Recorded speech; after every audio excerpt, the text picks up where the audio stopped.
Hello, I'm Kyle Ranke with PDQ Locks, and today we're going to go over the installation of our motorized latch retraction kits.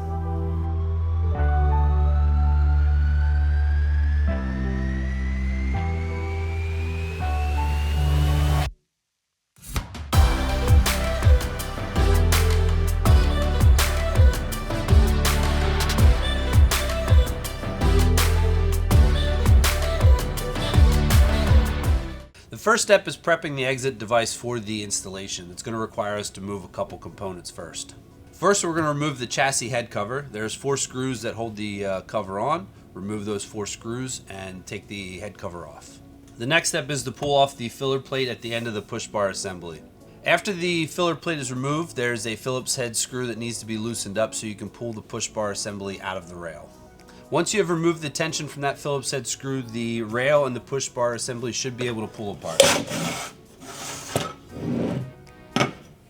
Depending on the exit device you have, you may or may not have a dogging unit. If you do, the dogging unit has to be removed. If you do not have the dogging unit, we'll move to the next step. If you do have a dogging unit, there are 2 screws at the end of the push bar assembly that you'll have to remove to pull the dogging unit away from the exit device. Now that we've got our exit device ready for the MLR unit, we'll go with the unboxing of the kit. Your kit will come with the power wires and plug, the motorized latch retraction unit itself and some instructions, and a bag of hardware. In the bag of hardware, you'll find the dogging hole filler, 2 screws, 2 snap rings, and a pin. Before installing the MLR, we have to remove the dogging plate and the tension screw here at the end of the push bar assembly.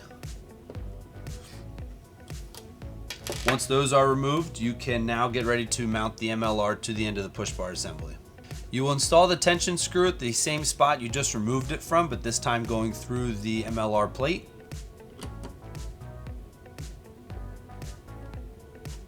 Now we can use the 2 screws from the hardware pack to mount the MLR unit to the push bar assembly.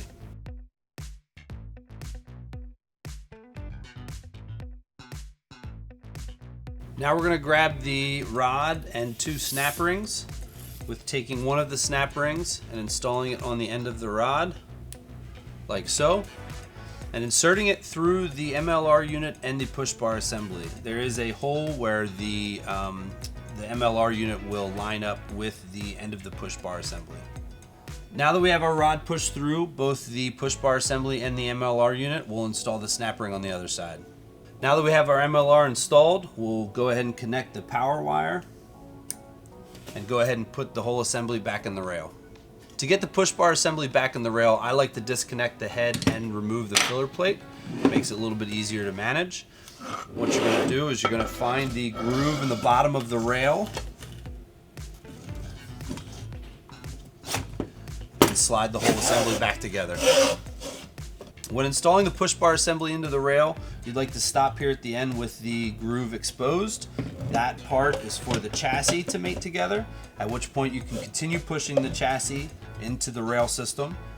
Once you start the engagement, you want to stop there so you can get your filler into place and then continue pushing the 2 together.